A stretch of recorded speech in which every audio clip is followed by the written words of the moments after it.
नमस्कार दोस्तों, आप सभी का आपके अपने YouTube चैनल स्टडी विद राज में स्वागत है। दोस्तों, आज के इस वीडियो में मैं आप सभी को प्रोबेबिलिटी यानी कि प्रायिकता के बारे में जो भी बेसिक है उसको बताऊंगा और साथ ही में इससे संबंधित जो क्वेश्चन है उनको भी सॉल्व कराऊंगा। तो इसके लिए मेरे वीडियो को इन तक देखिए और यदि वीडियो पसंद आए तो वीडियो को लाइक करें और यदि चैनल पर नए हैं तो चैनल को सब्सक्राइब करें। तो चलिए देखते हैं प्रोबेबिलिटी से संबंधित जो भी बेसिक है सबसे पहले देख लेते हैं और उसके बाद फिर इससे संबंधित जो क्वेश्चन है उनको सॉल्व करा देते हैं। तो यहाँ पर देखिए, सबसे पहले जान लेते हैं कि घटना कितने प्रकार की होती है। तो देखिए, घटना जो है वो दो प्रकार की होती है, असंभव घटना और निश्चित घटना। देखिए, असंभव घटना क्या है, जैसे मान लीजिए कि एक पासा है और पासे को फेंका जाता है और कहा जाता है कि इसमें 7 आने की जो है प्रोबेबिलिटी बताइए या प्रायिकता बताइए। तो देखिए, 7 उसमें नहीं आ सकता है क्योंकि उसमें 1 से लेकर के 6 तक ही गिनतियां होती हैं। तो यहाँ पर देखिए कहा गया कि 7 आने की प्रायिकता बताइए, तो 7 नहीं आ सकता क्योंकि 7 अंक उसमें है ही नहीं। तो ये एक असंभव घटना है। और निश्चित घटना क्या है, जैसे इसमें से कोई अन्य अंक है 1 से लेकर के 6 तक, तो वो सारे अंक आ सकते हैं। तो ये एक निश्चित घटना है। देखिए, इसमें भी जो है जैसे कहा जाए कि 5 आने की प्रायिकता बताइए, तो 5 आएगा ये तो निश्चित है, लेकिन ये नहीं कहा जा सकता है कि हम जो है पासे को उछाले और कहे कि जो है इसमें 5 ही आएगा। तो ये निश्चित नहीं है। यानी कि अगर हम पासे को उछालेंगे तो 5 आ तो सकता है, लेकिन ये निश्चित नहीं है कि 5 ही आएगा। तो इस प्रकार से ये निश्चित घटना हो गई। और जो असंभव घटना है, जैसे 7 आने की प्रायिकता कहा जाए, तो वो एक असंभव घटना है। तो यहाँ पर देखिए, असंभव घटना की जो प्रायिकता होती है, यहाँ पर देखिए प्रायिकता को P से प्रदर्शित करते हैं और यहाँ पर E फॉर होता है इवेंट, इवेंट होता है घटना। तो यहाँ पर देखिए, किसी घटना की जो प्रायिकता है वो क्या होती है, अगर असंभव घटना है तो उसकी प्रायिकता 0 होती है। और जो निश्चित घटना है, निश्चित घटना की जो प्रायिकता है वो क्या होती है, 1 होती है। और यहाँ पर देखिए, जो है असंभव घटना और निश्चित घटना के बीच यानी कि 0 और 1 के बीच ही जितनी भी घटनाएं हैं वो घटनाएं घटती हैं। यानी कि सभी की प्रायिकता जो है वो 0 और 1 के बीच में ही आती है, और या तो 0 और 1 के बराबर भी हो सकती है। यानी कि कोई घटना अगर असंभव घटना है तो क्या होगा, वहां पर उसकी प्रायिकता 0 हो जाएगी, और अगर निश्चित घटना है तो उसकी प्रायिकता 1 हो जाएगी। बाकी जो भी घटनाएं हैं वो इन्हीं के बीच में होती हैं, तो यहाँ पर उनकी प्रायिकता हमेशा 0 और 1 के बीच में ही रहेगी, और 1 और 0 भी हो सकती है। तो इस प्रकार से इसको इस तरीके से देखिए प्रदर्शित किया जा सकता है। यानी कि जो प्रायिकता है, किसी भी घटना की प्रायिकता जो है वो हमेशा 0 से बड़ी होती है, या तो 0 के बराबर होती है, और 1 से हमेशा छोटी होती है, और या तो 1 के बराबर भी हो सकती है। अब बात करते हैं प्रतिदर्श समष्टि की। तो देखिए, प्रतिदर्श समष्टि को सैंपल स्पेस कहते हैं। इसको जो है हिंदी में कुल घटनाएं भी कह सकते हैं। यहाँ पर देखिए, प्रतिदर्श समष्टि का मतलब आप लोग अच्छे समझ लीजिए, क्योंकि कभी कभी प्रतिदर्श समष्टि भी लिखा मिल जाता है, सैंपल स्पेस लिखा मिल जाता है।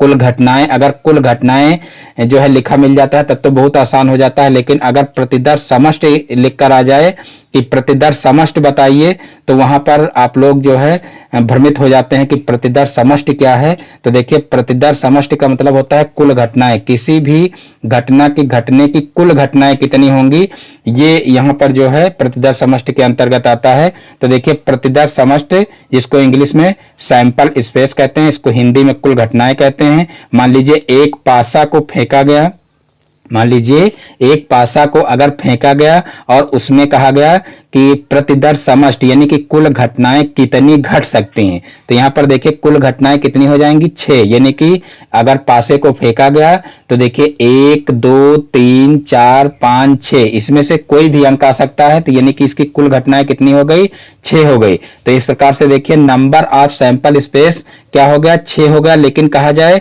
कि कौन कौन सी घटनाएं घट सकती हैं, तो कौन कौन सी घटनाएं में आपको सैंपल स्पेस यानी कि घटनाओं के नाम लिखने हैं। तो यहाँ पर देखिए, सैंपल स्पेस को यानी कि प्रतिदर्श समष्टि को S से प्रदर्शित करते हैं। अब जैसे मान लीजिए एक पासे की बात की जाए कि एक पासे को अगर फेंका गया तो कुल घटनाएं कितनी घट सकती हैं, किस प्रकार की घटनाएं घट सकती हैं। तो उस स्थिति में यहाँ पर देखिए 1 2 3 4 5 6, इस तरीके से ये घटनाएं घट सकती हैं। और देखिए कभी कभी ये पूछ भी लिया जाता है कि कौन कौन सी घटनाएं घटेंगी या कौन कौन सी घटनाएं घट सकती हैं। तो उस स्थिति में जो है घटनाओं के नाम लिखने रहते हैं। और जब कहा जाए कितनी घटनाएं घट सकती हैं या कितनी घटनाएं घटेंगी, तो उस स्थिति में नंबर ऑफ सैंपल स्पेस यानी कि जो प्रतिदर्श समष्टि है उनकी कुल संख्या हमको लिखनी रहती है। उसको जो है इस तरीके से देखिए प्रदर्शित करते हैं। यहां पर देखिए इस तरीके से एन एस से प्रदर्शित करते हैं। इस तरीके से देखिए स्मॉल एन और ब्रैकेट के अंदर एस कर देते हैं। इसको नंबर ऑफ सैंपल स्पेस भी कह सकते हैं।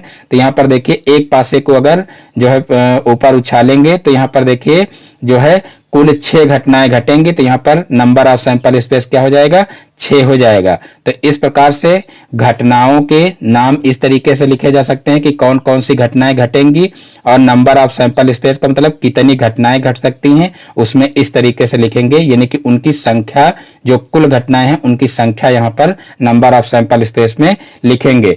अब आगे देख लेते हैं। देखिए किसी घटना के घटित होने की प्रायिकता को निम्न लिखित रूप में परिभाषित किया जाता है। यानी कि कोई अगर घटना घटित होती है तो उसकी प्रायिकता को हम किस रूप में या कैसे ज्ञात करते हैं, उसको कैसे परिभाषित करते हैं। तो यहाँ पर देखिए जो है पी से इसको प्रदर्शित करते हैं। पीई, ई फॉर इवेंट होता है, इवेंट घटना हिंदी में बोलते हैं, और पी फॉर प्रोबेबिलिटी यानी कि प्रायिकता। तो यहाँ पर पीई से इसको प्रदर्शित करते हैं।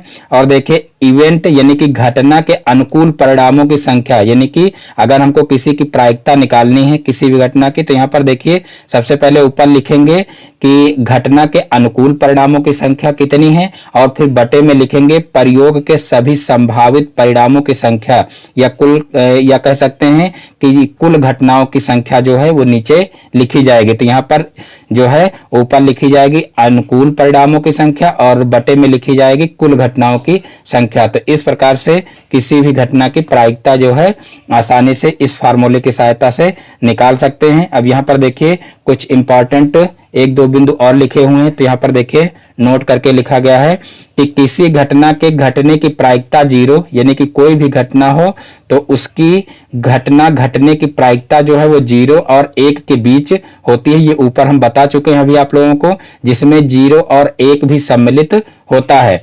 ऊपर अभी आप लोगों को हम बता चुके हैं कि किसी भी घटना के घटने की प्रायिकता जो है वो 0 और 1 के बीच में हमेशा होती है, और 0 और 1 भी उसमें सम्मिलित होता है, यानी कि 0 और 1 भी उसकी प्रायिकता हो सकता है। और यहाँ पर देखिए दूसरा पॉइंट है कि किसी भी घटना के घटित होने और घटित ना होने का योग जो होता है वो 1 के बराबर होता है। यहाँ पर देखिए P फॉर प्रोबेबिलिटी, घटना का होना यानी कि घटना का घटित होना और घटना का ना होना, यहाँ पर दोनों का अगर योग कर दिया जाए तो उनका योग क्या होता है, 1 होता है। यहाँ पर देखिए घटना के घटने को जो है ई से प्रदर्शित किया गया है, और घटना ना होने को जो है माइनस ई से प्रदर्शित किया गया है। तो इस प्रकार से देखिए यहाँ पर पीई प्लस पी और ई माइनस बराबर 1 होता है, यानी कि घटना के घटने और ना घटने की प्रायिकता का योग हमेशा 1 के बराबर होता है।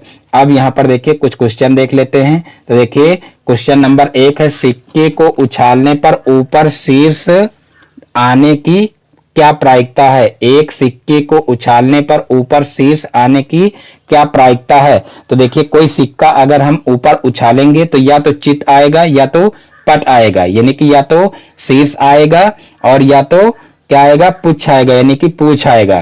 तो यहाँ पर देखिए यहाँ पर सिक्के को उछालने पर ऊपर शीर्ष आने की प्रायिकता कहा गया। तो यहाँ पर देखिए या तो हेड आएगा और या तो टेल आएगा, क्योंकि सिक्के के 2 पहलू ही होते हैं। तो यहाँ पर देखिए यहाँ पर कुल घटनाएं 2 हो जाएंगी, और फिर कहा गया शीर्ष आने की प्रायिकता क्या होगी। तो यहाँ पर शीर्ष यानी कि हेड आने की, तो यहाँ पर देखिए हेड आने की जो है प्रायिकता क्या होगी। तो कुल घटनाएं देखिए यहाँ पर 2 हो रही हैं, और जो है अनुकूल घटना, तो यहाँ पर हेड सिर्फ 1 बार आ सकता है, क्योंकि एक सिक्के को उछालेंगे तो सिर्फ 1 बार हेड आ सकता है या तो टेल आ सकता है। तो हेड आने की प्रायिकता क्या हो जाएगी। तो यहाँ पर देखिए लिख लेते हैं, सिक्के को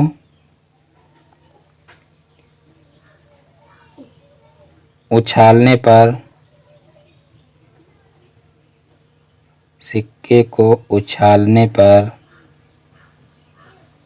शीर्ष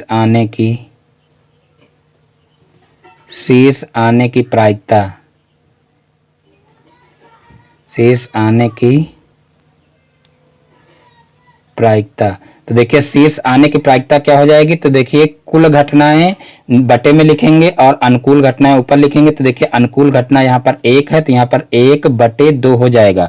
तो इस प्रकार से देखिए बहुत ही आसान है इसको जो है निकालना। यहाँ पर देखिए पुनः एक बार क्वेश्चन को देख लेते हैं कि एक सिक्के को उछालने पर ऊपर शीर्ष आने की क्या प्रायिकता है। तो देखिए ऊपर शीर्ष आने की क्या प्रायिकता है, तो यहाँ पर देखिए एक सिक्के को एक बार उछाला जाता है तो या तो हेड आएगा या तो टेल आएगा। तो यहाँ पर देखिए कुल घटनाएं 2 हो जाएंगी और अनुकूल घटना यानी कि यहाँ पर कहा गया है कि शीर्ष आने की प्रायिकता, तो शीर्ष तो देखिए एक ही बार आ सकता है और एक बार ही जो है टेल आएगा। तो यहाँ पर देखिए हेड आने की प्रायिकता कहा गया, तो यहाँ पर जो है इसकी प्रायिकता क्या हो जाएगा, अनुकूल घटनाएं बटे कुल घटनाएं, तो यहाँ पर 1/2 हो जाएगा। तो इस प्रकार से जो है इसकी प्रायिकता निकल आएगी। फिर देखिए नेक्स्ट क्वेश्चन देखते हैं। तो देखिए नेक्स्ट क्वेश्चन है प्रश्न नंबर 2, एक पासे को उछालने पर उसके ऊपरी भाग पर विषम अंक आने की क्या प्रायिकता है। एक पासे को ऊपर उछालने पर उसके ऊपरी भाग पर विषम अंक आने की क्या प्रायिकता है। तो देखिए एक पासे को उछालेंगे तो यहाँ पर देखिए कुल घटनाएं जो हो जाएंगी वो कितनी हो जाएंगी, 6 हो जाएंगी। यहाँ पर देखिए कुल घटनाएं हम पहले लिख लेंगे, कुल घटनाएं, कुल घटनाएं। अब यहाँ पर देखिए घटनाओं के नाम भी लिख लेंगे। यहाँ पर देखिए 1 आ सकता है, 2 आ सकता है, 3 आ सकता है, 4, 5 और 6। तो इस प्रकार से ये कुल घटनाएं हो जाएंगी। और अब कहा गया है कि पासे को उछालने पर उसके ऊपरी भाग पर विषम अंक आने की क्या प्रायिकता है। तो यहाँ पर देखिए विषम अंक आने की क्या प्रायिकता है ये निकालना है। तो देखिए विषम इसमें अंक कौन कौन से हैं, 1, 2, 3, 3 विषम अंक हैं।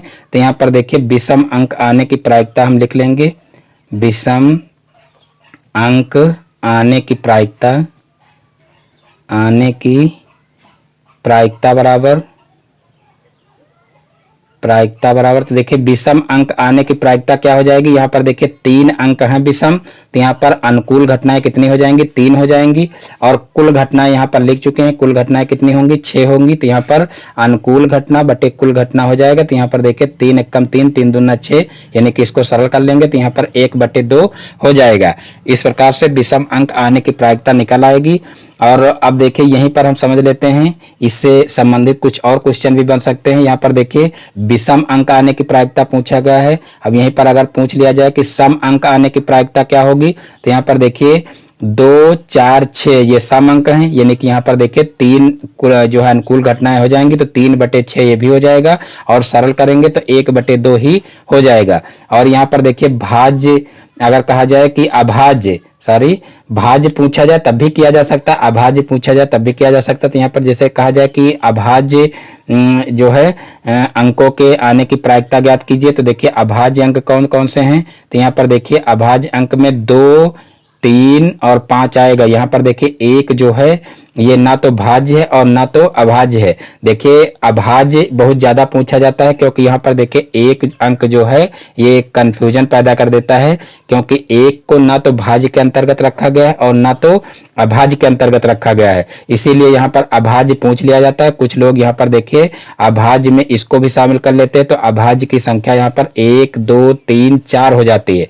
जबकि यहाँ पर 1 को छोड़ दिया जाए तो 2, 3 और 5 3 अंक ही रह जाते हैं। तो जो लोग 4 इसको जो है शामिल कर लेते हैं तो 4 अंक हो जाते हैं। तो इस प्रकार से उनका ये क्वेश्चन गलत हो जाता है। तो यहाँ पर देखिए अभाज्य अंकों के आने की प्रायिकता क्या हो जाएगी, तो ये भी हो जाएगी 3/6 और इस तरीके से सरल करेंगे तो 1/2 हो जाएगा। तो इस प्रकार से जो है पासे से संबंधित कोई भी क्वेश्चन आपसे पूछा जाए तो बहुत ही आसानी से इसको सॉल्व कर सकते हैं, कोई प्रॉब्लम नहीं है। अब आगे नेक्स्ट क्वेश्चन देखते हैं।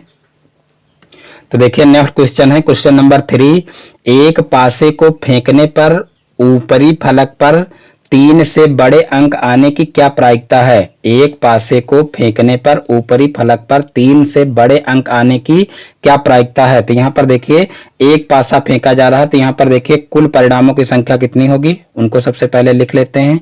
तो देखिए कुल परिणामों की संख्या बराबर, कुल परिणामों की संख्या देखिए हो जाएगी 6, क्योंकि एक पासा फेंका जा रहा है तो एक पासे में कुल परिणाम कितने होते हैं, 6 होते हैं। और फिर 3 से बड़े जो अंक हैं, तो 3 से बड़े अंक प्राप्त होने वाली संख्याएं कौन कौन सी हैं? देखिए 3 से बड़े अंक प्राप्त होने वाली संख्याएं। तो देखिए 3 से बड़े अंक प्राप्त होने वाली संख्याएं कौन कौन सी हैं? तो देखिए 3 से बड़े यानी कि देखिए 4 हो जाएगा, 5 हो जाएगा और 6 हो जाएगा। 6 तक ही संख्याएं पासे में होती हैं। तो 3 से बड़े अंक कौन कौन से हो जाएंगे? 4 हो जाएगा, 5 हो जाएगा और 6 हो जाएगा।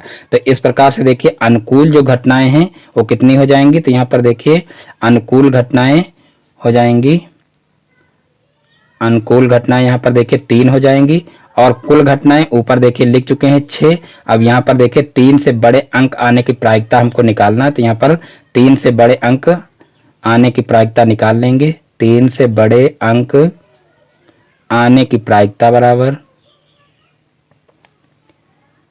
आने की प्रायिकता बराबर, तो देखिए 3 से बड़े अंक आने की प्रायिकता क्या हो जाएगी? अनुकूल घटनाएं बटे कुल घटनाएं। तो यहाँ पर अनुकूल घटनाएं 3 हैं और कुल घटनाएं कितनी हैं? 6 हैं।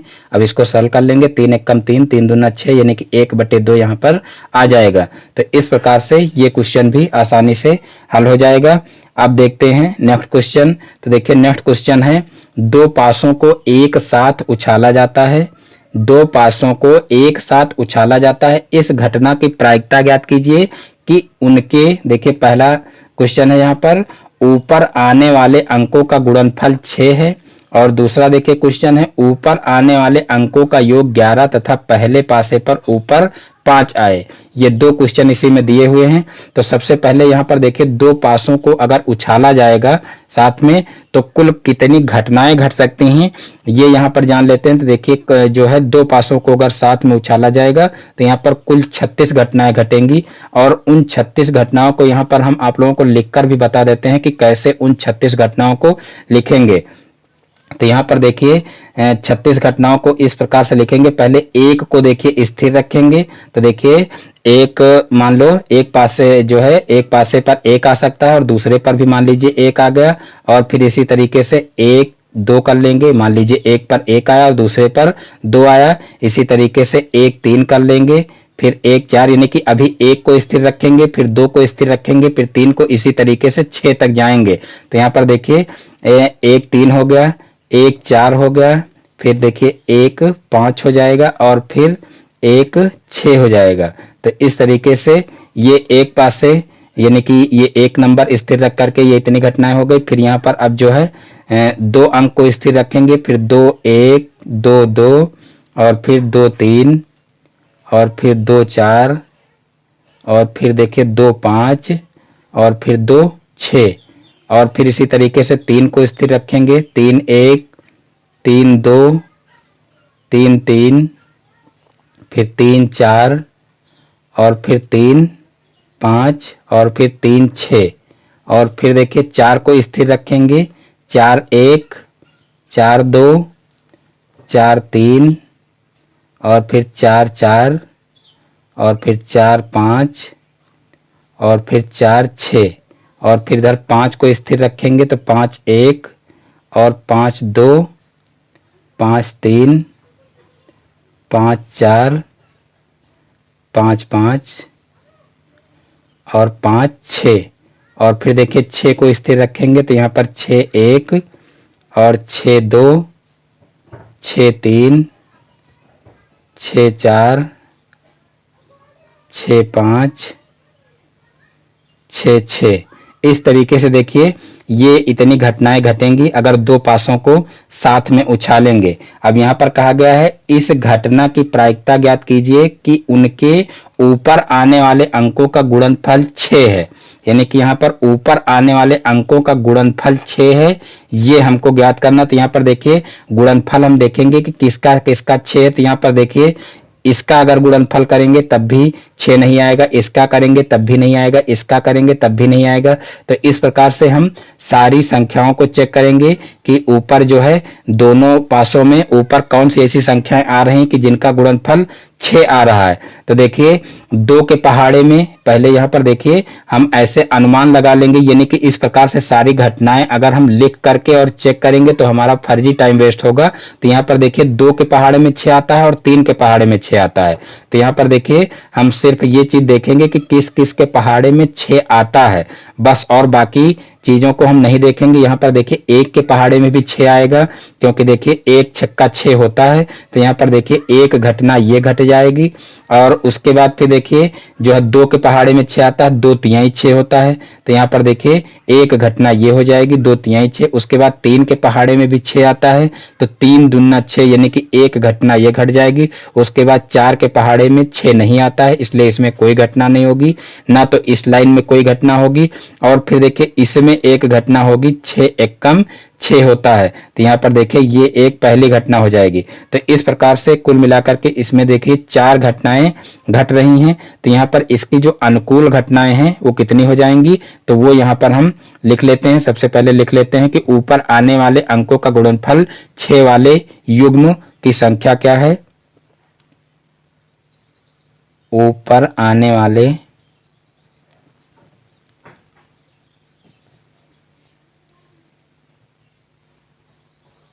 अंकों का गुणनफल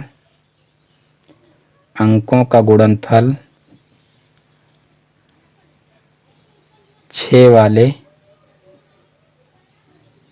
युग्मों की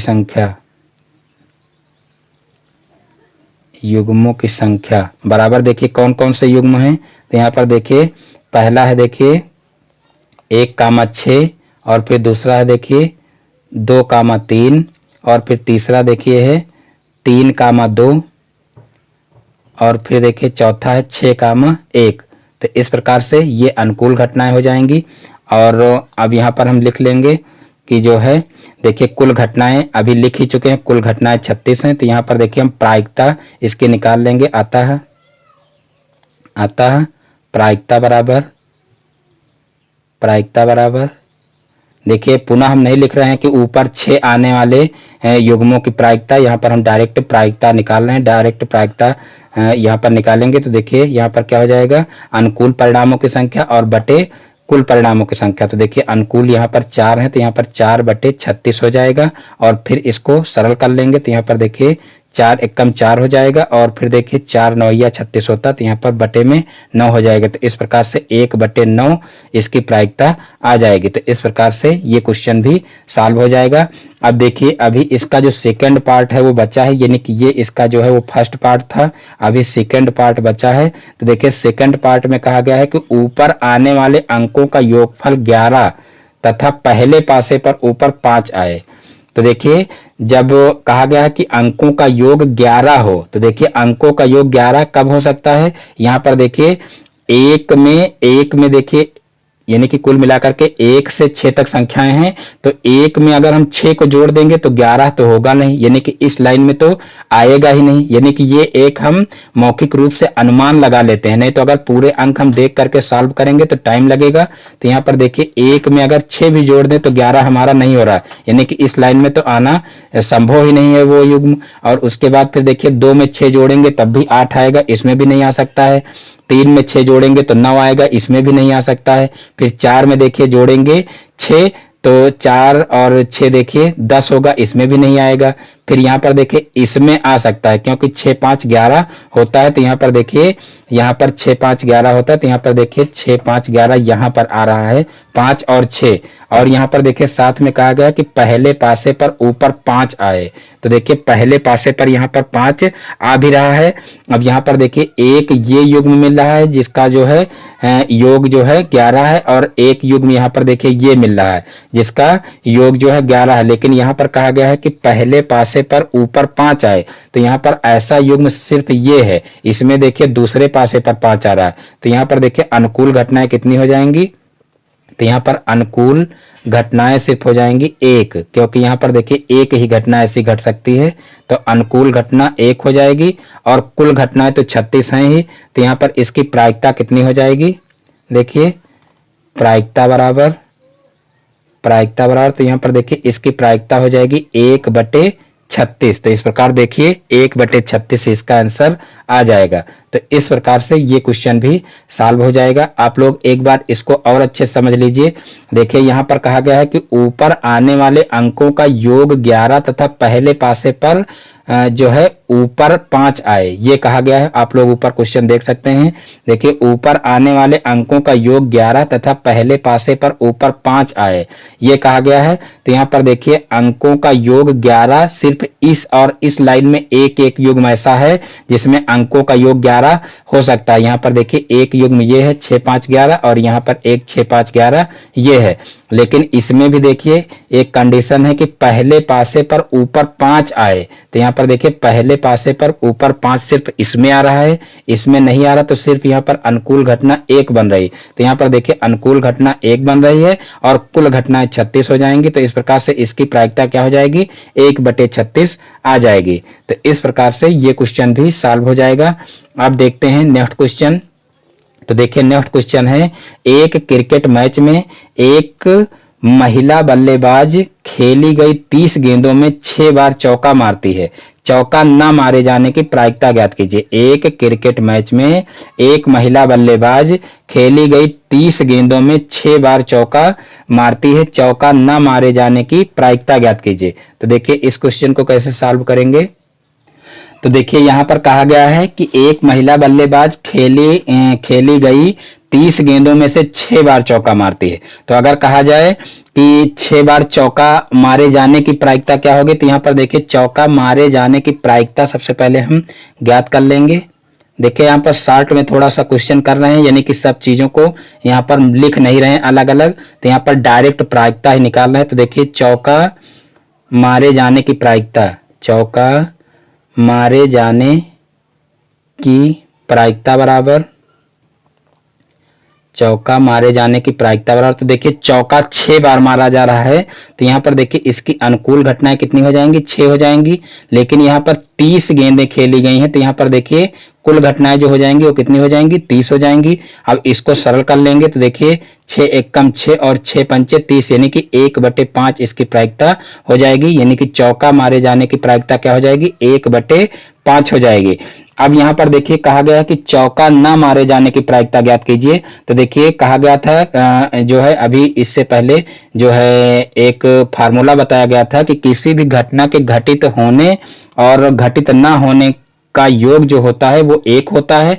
यानी कि यहाँ पर जो है कहा गया है कि चौका मारे जाने की प्रायिकता यानी कि निकाली जा चुकी है। और अब कहा गया कि चौका न मारे जाने की प्रायिकता क्या होगी, तो देखिए इन दोनों का योग 1 के बराबर होगा। तो यहाँ पर देखिए हम चौका मारे जाने की प्रायिकता निकाल चुके हैं, तो चौका न मारे जाने की प्रायिकता कैसे निकाल लेंगे, उसको अगर हम 1 में से घटा दें तो हमारे चौका न मारे जाने की प्रायिकता निकल आएगी। तो यहाँ पर हम डायरेक्ट कर लेते हैं, चौका ना मारे जाने की प्रायिकता, ना मारे जाने की प्रायिकता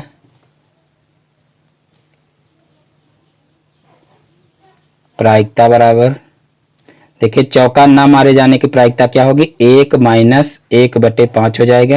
यानी कि यहाँ पर देखिए दोनों का योग 1 होता है। अब 1 हम निकाल चुके हैं, तो यहाँ पर 1 में से अगर जो है इसको घटा दें तो चौका ना मारे जाने की प्रायिकता यहाँ पर निकल आएगी। तो यहाँ पर देखिए 1 में से 1/5 घटाएंगे, तो यहाँ पर देखिए एलसीएम लेंगे, तो यहाँ पर हो जाएगा 5 - 1/5 और 5 में से 1 को घटाएंगे तो यहाँ पर हो जाएगा 4/5। तो इस प्रकार से 4/5 इसका आंसर आ जाएगा। तो इस तरीके से देखिए इसको किया जा सकता है। अब यहाँ पर अगर आप इस तरीके से ना कर पाए तो इसका एक दूसरा मेथड भी है करने का।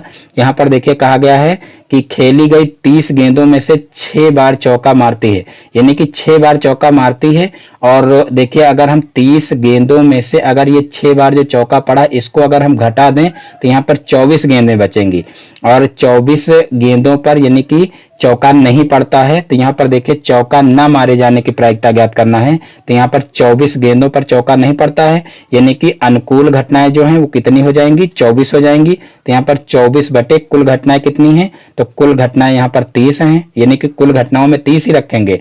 और चौका ना मारे जाने की प्रायिकता अगर ज्ञात करने, तो यहाँ पर देखिए ये 6 जो चौका पड़ रहा है 6 गेंदों पर, इनको हम इसमें से घटा देंगे तो यहाँ पर 24/30 हो जाएगा।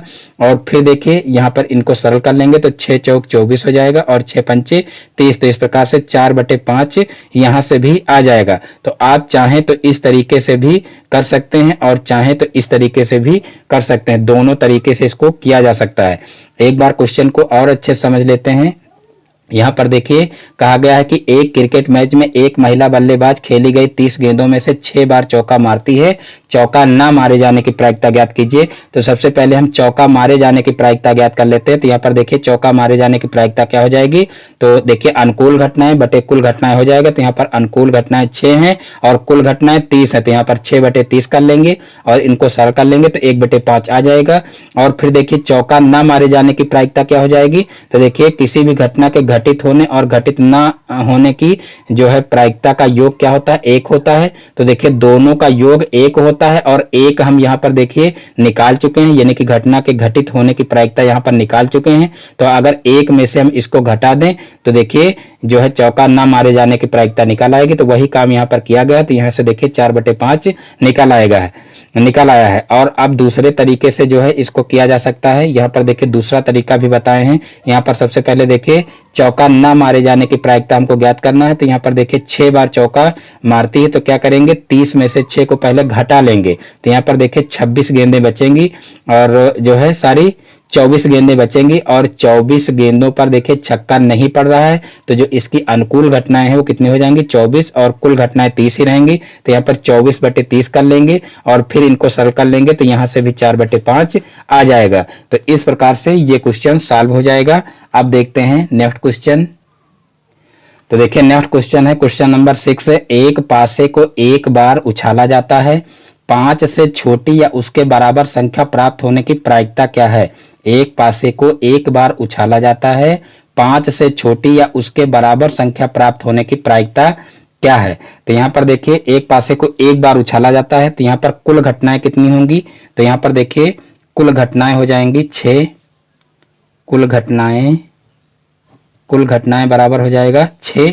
और फिर यहाँ पर अनुकूल घटनाएं कितनी होंगी, तो यहाँ पर देखिए कहा गया कि 5 से छोटी या उसके बराबर। तो देखिए 5 से छोटी जो है संख्याएं कौन कौन सी होंगी, 1 होगा, 2 होगा, 3 होगा और 4 होगा। तो कुल मिलाकर के यहाँ पर अनुकूल घटनाएं 4 होंगी। लेकिन यहाँ पर देखिए थोड़ा सा क्वेश्चन को और बढ़ा दिया गया है कि 5 से छोटी या उसके बराबर संख्या प्राप्त होने की प्रायिकता। तो देखिए उसके बराबर का मतलब यहाँ पर 5 भी इसमें शामिल किया जाएगा। तो यहाँ पर देखिए 5 से छोटी जो संख्याएं होंगी वो 1 से लेकर के 4 तक होंगी और फिर 5 से बराबर यानी कि 5 के बराबर कौन सी संख्या होगी, तो वो 5 होगी। तो इस प्रकार से जो अनुकूल घटनाएं हैं वो कितनी हो जाएंगी, 5 हो जाएंगी। तो यहाँ पर देखिए अनुकूल घटनाओं के अंतर्गत 5 रखेंगे, अनुकूल घटनाएं बराबर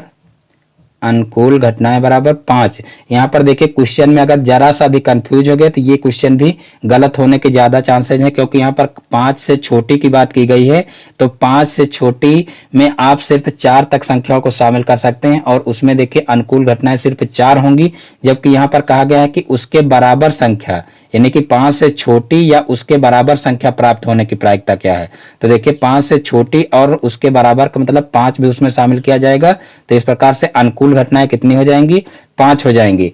अब यहाँ पर देखिए अब इसकी प्रायिकता ज्ञात कर लेंगे। तो यहाँ पर देखिए प्रायिकता क्या हो जाएगा, प्रायिकता बराबर, तो देखिए प्रायिकता यहाँ पर हो जाएगा कुल घटनाएं सारी अनुकूल घटनाएं बटे कुल घटनाएं। तो यहाँ पर अनुकूल घटनाएं कितनी हैं, 5 हैं और यहाँ पर देखिए कुल घटनाएं कितनी हैं, 6 हैं। तो इस प्रकार से 5/6 ही इसका आंसर आ जाएगा।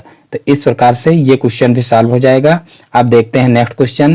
तो देखिए नेक्स्ट क्वेश्चन है, देखिए क्वेश्चन नंबर 7। अच्छी प्रकार से फेंटी गई 52 पत्तों की एक गड्डी में से एक पत्ता निकाला जाता है, इस पत्ते के बादशाह होने की प्रायिकता ज्ञात कीजिए।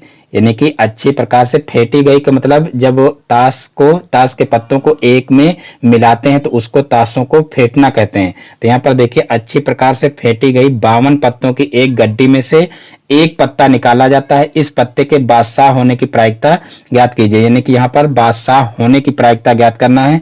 तो यहाँ पर देखिए कुल पत्तियां कितनी हैं, तो देखिए कुल जो है ताश की पत्तियां 52 होती हैं, सभी लोगों को पता होगा। तो यहाँ पर देखिए कुल परिणामों की संख्या यहाँ पर लिख लेते हैं, कुल परिणामों की संख्या बराबर, कुल परिणामों की संख्या बराबर यहाँ पर हो जाएगी देखिए 52, क्योंकि 52 पत्ते होते हैं। अब यहाँ पर देखिए अनुकूल परिणामों की संख्या कितनी हो सकती है, तो देखिए बादशाह, यहाँ पर इस पत्ते के बादशाह होने की प्रायिकता ज्ञात करनी है। तो देखिए बादशाह जो होते हैं वो 4 होते हैं। तो यहाँ पर देखिए जो अनुकूल परिणामों की संख्या वो कितनी हो जाएगी, तो वो बादशाह के जो पत्तों की संख्या होती है उसके बराबर हो जाएगी। तो यहाँ पर देखिए लिख लेंगे अनुकूल परिणामों की संख्या बराबर, अनुकूल परिणामों की संख्या बराबर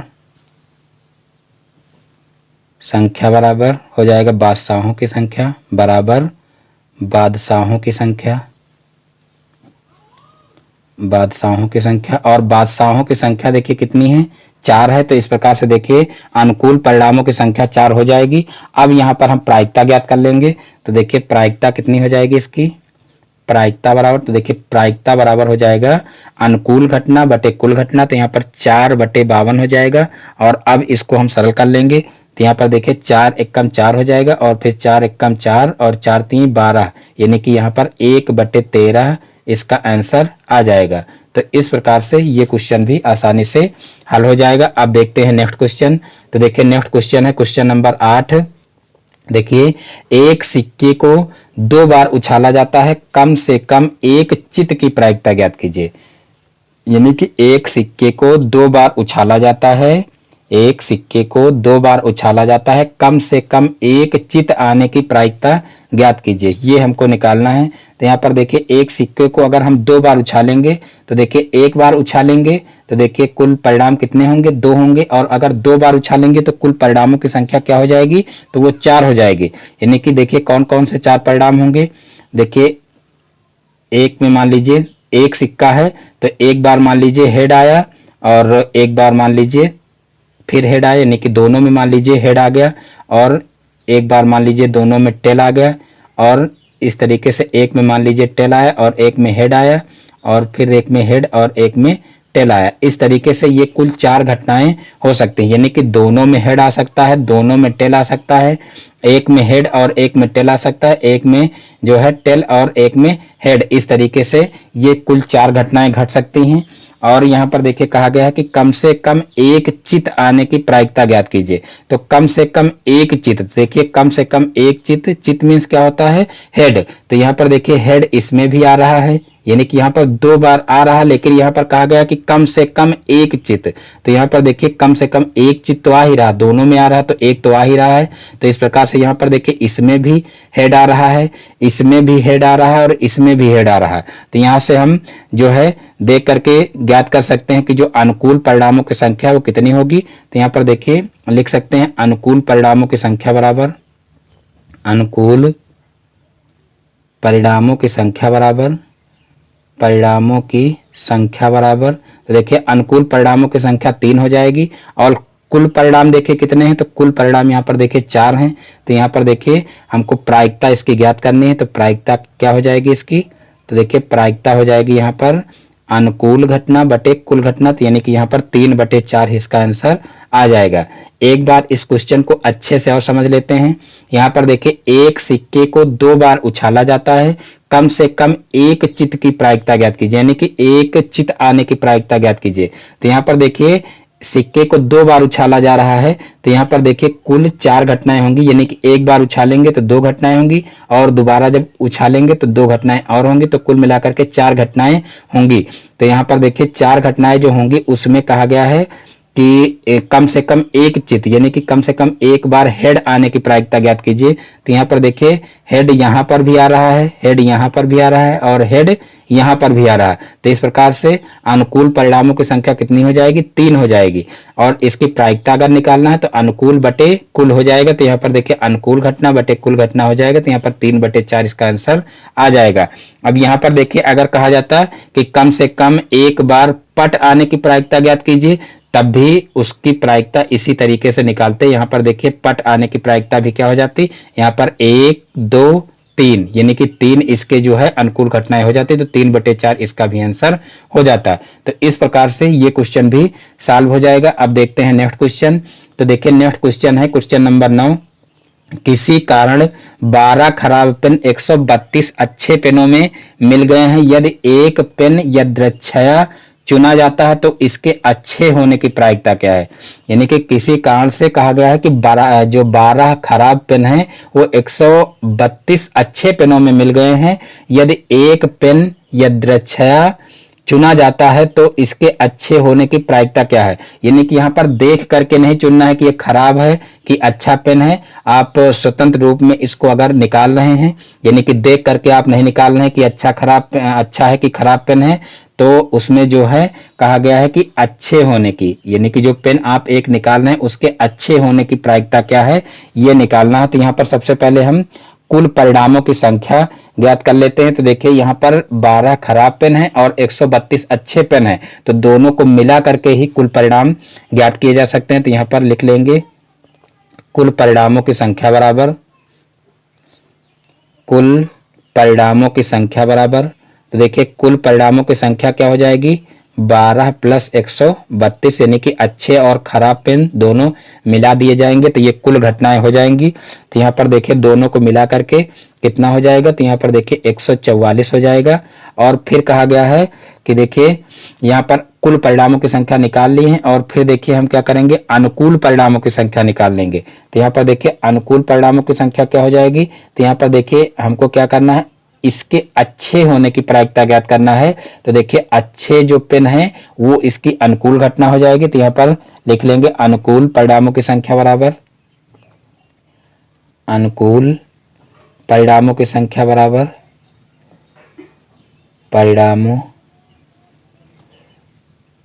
की संख्या बराबर। तो देखिए अनुकूल परिणामों की संख्या कितनी हो जाएगी, तो वो हो जाएगी 132, क्योंकि 132 अच्छे पेन हैं तो 132 बार अच्छे पेन निकाले जा सकते हैं। तो यहाँ पर देखिए अनुकूल परिणामों की संख्या जो है वो हो जाएगी 132। अब हमको क्या करना है इसकी प्रायिकता ज्ञात करनी है। तो यहाँ पर देखिए प्रायिकता बराबर